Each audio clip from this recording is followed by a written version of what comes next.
In September 2008, a 158-year-old investment bank collapsed on a Sunday night. By Monday morning, money markets were panicking. By Wednesday, global stock markets were in free fall. Within weeks, factories on the other side of the planet were shutting down. No planes carried the crisis overseas. No one coughed on the global economy. And yet, it spread faster than any virus in modern history. That's the unsettling truth. Financial crises don't need bodies to travel. They move through promises, through contracts, through screens, through belief, and belief can collapse in an instant. Right now, the global financial system processes trillions of dollars every day. Banks lend to each other overnight. Corporations borrow in currencies they don't control.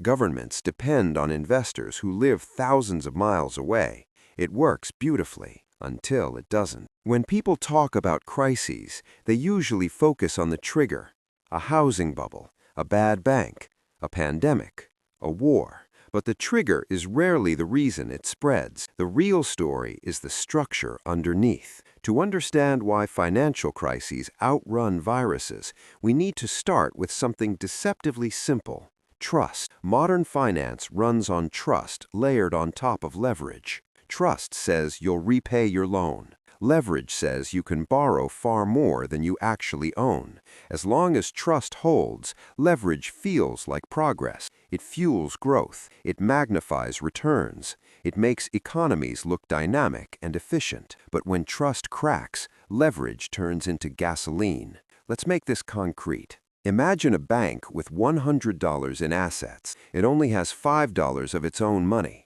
The other $95 is borrowed. That's 20-to-1 leverage. If the value of its assets falls by just 5%, its entire equity cushion disappears. 5%. That's a small market move. It happens all the time. But in a highly leveraged system, small moves aren't small. They're fatal.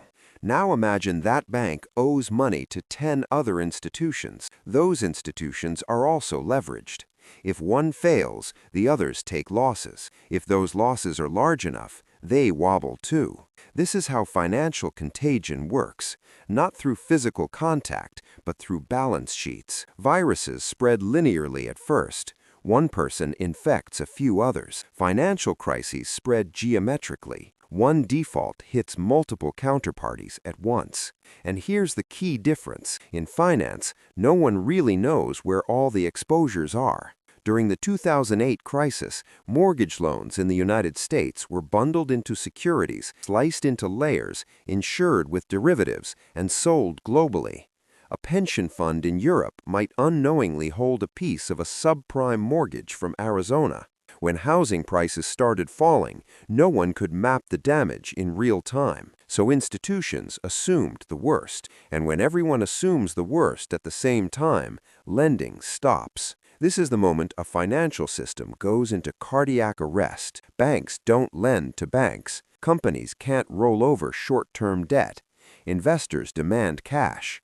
Suddenly, perfectly healthy businesses can't access funding. It's not that all the money disappears, it's that nobody wants to part with it. A virus needs proximity. A financial crisis needs doubt. And doubt moves at the speed of information. In today's world, information is instant. Algorithms trade in milliseconds. Capital crosses borders with a click. A rumor on social media can trigger billions in withdrawals. There is no incubation period for panic.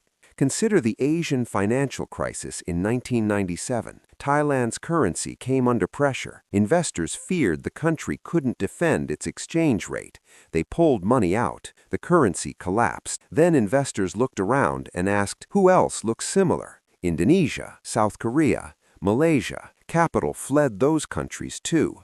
Not because they were identical, but because global investors didn't want to wait and find out. Capital behaves like a herd. When it senses danger, it runs. And here's something uncomfortable. The more efficient and interconnected the system becomes, the faster it spreads shocks. Globalization linked banks, corporations, and governments into one massive web. Efficiency removed buffers. Companies cut inventory to save cost. Banks optimized capital to boost returns. Investors borrowed cheaply to chase yield. Slack disappeared. Slack absorbs shocks. Without slack, even small disturbances cascade. Look at March 2020. A health crisis quickly became a financial panic. As lockdowns spread, investors rushed for cash. They sold stocks. They sold corporate bonds. They even sold U.S. Treasury bonds, supposedly the safest asset in the world. The problem wasn't that the U.S. government suddenly became risky. The problem was liquidity. Everyone wanted dollars at the same time. When asset prices fall,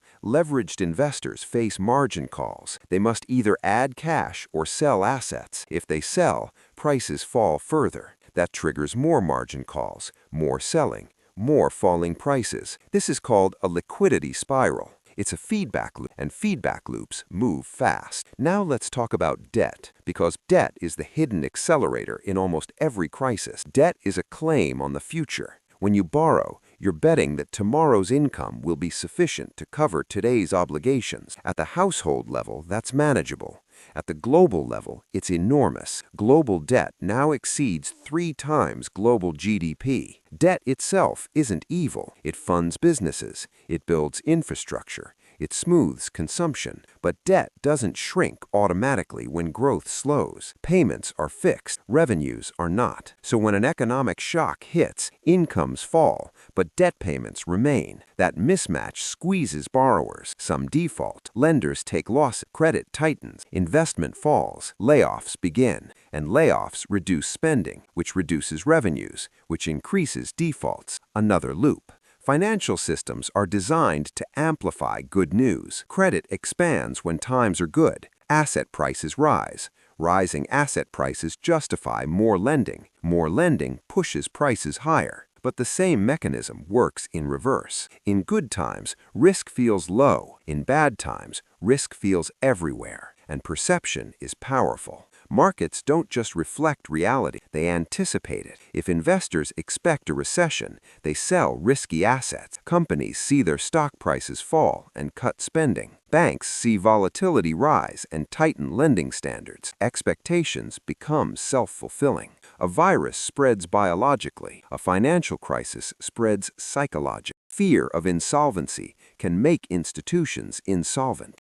Now add complexity. Over the past few decades, finance has become more sophisticated. Derivatives allow institutions to hedge risk, but they also create webs of obligations. The notional value of global derivatives runs into the hundreds of trillions of dollars. Most of it nets out, but the connections are real. If one major counterparty fails, contracts must be unwound, positions must be replaced, collateral must be posted, all at once. It's like wiring the entire financial system together with high-voltage cables. Efficient, powerful, but if one node sparks, the shock travels instantly. Compare that to a virus. A virus is constrained by biology. It needs time to replicate. It needs hosts. It can be slowed by distance or immunity. Financial crises have no such physical limits. They are limited only by confidence, and confidence can evaporate overnight. There's also a game theory problem at the heart of every crisis. If you suspect your counterparty might fail, you pull your money immediately. You don't wait for confirmation. Waiting could mean losing everything. Individually rational behavior becomes collectively disastrous. In 2008, money market funds experienced runs because investors feared losses. Funds sold assets to meet redemptions. Asset prices fell further. More investors panicked. Everyone was trying to be prudent. The system collapsed anyway. Governments and central banks understand this dynamic. That's why they act as lenders of last resort. When panic hits, they inject liquidity. They guarantee deposits. They buy assets. In both 2008 and 2020, central banks deployed trillions of dollars in support. That intervention stops the downward spiral. But it also changes incentives. If investors believe the system will be rescued, they may take more risk in good times, more leverage, more interconnectedness, which makes the next shock potentially larger. It's a strange paradox. The tools that prevent collapse may quietly build fragility. So why does this matter right now? Because the global system is even more interconnected than it was decades ago. Supply chains span continents. Financial institutions operate across jurisdictions.